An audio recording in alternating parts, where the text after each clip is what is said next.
So the cricket fever has gripped India, and not just the common man but also politicians. So here is Maharashtra Chief Minister Devendra Fadnavis speaking on camera and looking forward to the India versus New Zealand final match.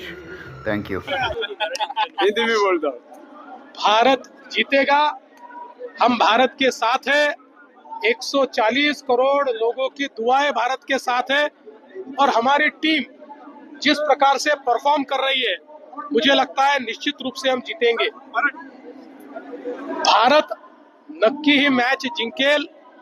ज्या प्रकारे आमच्या टीमने या संपूर्ण tournament मध्ये perform केलेला आहे, भारताला 100% जिंकण्याची संधी आज आहे।